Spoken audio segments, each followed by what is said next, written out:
Okay, my friends, this is extremely disturbing, but it's also extremely enlightening because it solves one of the worst dilemmas that I have had is trying to understand the human mind. And this sheds a lot of light on it in a whole batch of ways. Where do you hear this stuff? This is extremely disturbing.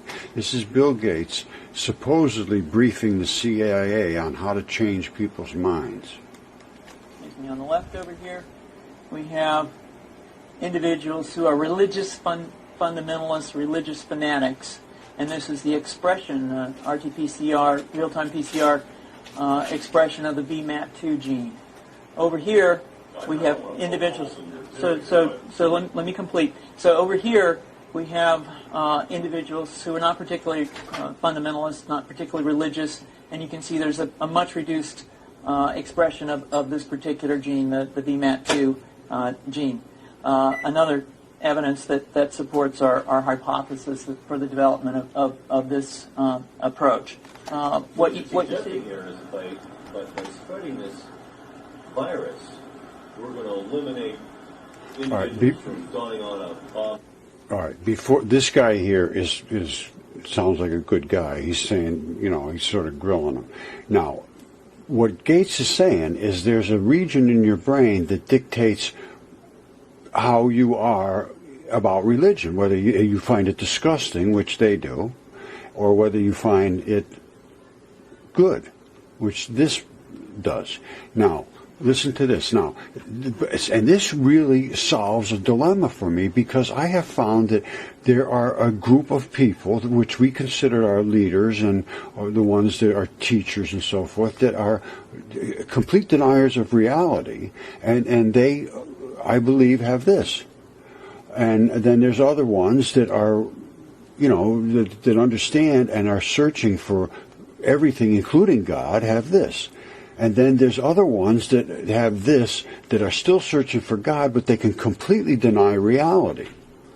That's the issue here, is there's deniers of reality, and then there's people that search for reality, in my mind. Now, wait till you hear the way he treats it. Going into a market and blowing up the market. So our hypothesis is that these are fanatical people, that they have overexpression of the VMAT2 gene, and that by vaccinating them against this, will eliminate this behavior. So we have some very, very... Now, wait till you hear how they plan to do the vaccinations. Absolutely horrifying. Remarkable data in this next slide. Especially with what we got today. Two brain scans. These are fMRIs. These are two different individuals with different levels of expression of VMAT2. On top is an individual who's a religious fanatic, an individual, and we've repeated this numerous times, that religious fanatic. I love the way that high levels of VMAT2. Now, this individual down here who had low levels of the VMAT2 gene, this individual would self-describe as not particularly religious. In each case, these individuals were read a religious text.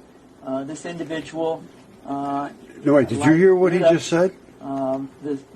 They were read a religious text.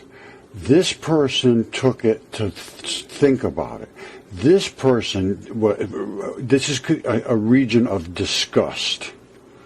I'm serious. Where do you hear this? Little frontal gyrus shown here, and that's a part of the brain that's associated with theory of mind. Theory. It's a part of the brain that has to do with intents and beliefs and desires. In marked contrast, here's an individual who would not particularly self-describe as religious, and when they're read a religious text, what you see is that this part of the brain called the anterior insula lights up. This is a part of the brain that's associated with disgust or displeasure on hearing something. Can you imagine? This is what I've been looking for. This is why these are deniers of reality. Disgust when hearing something written about religious. Now, wait till you see how they want to handle this. Take a CT scan with me when I'm evaluating people to determine whether to put a bullet in their head? So the data that I'm presenting here supports the the concept that we're proposing. And I think that we would not propose to do CT scans or fMRIs on individuals out in the hinterlands of Afghanistan.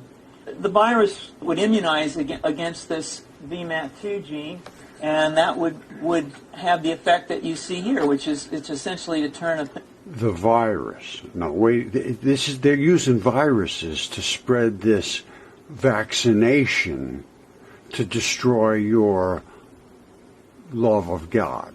Fanatic into a normal person, and we think that will have major effects in the Middle East. Turn a fanatic into a normal person.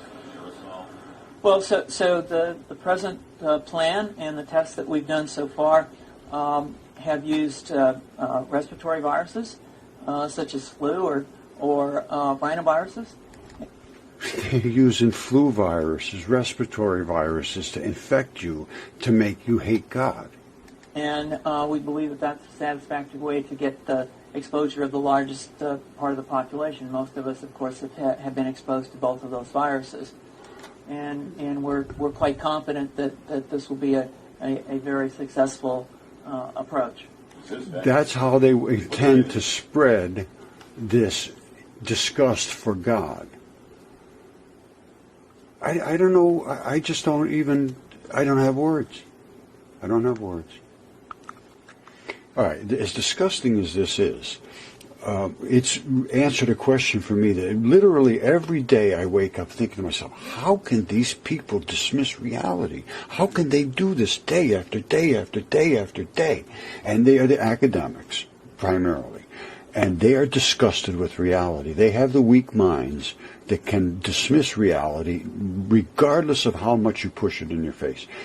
This mind is interested in listening. That's a listening mind. This is a disgusted, dismissive mind. And that is our academics.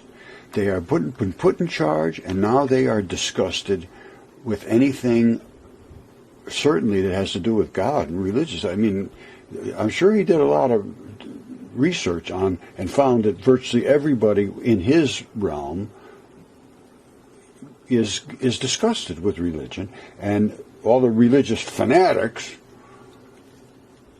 are like this.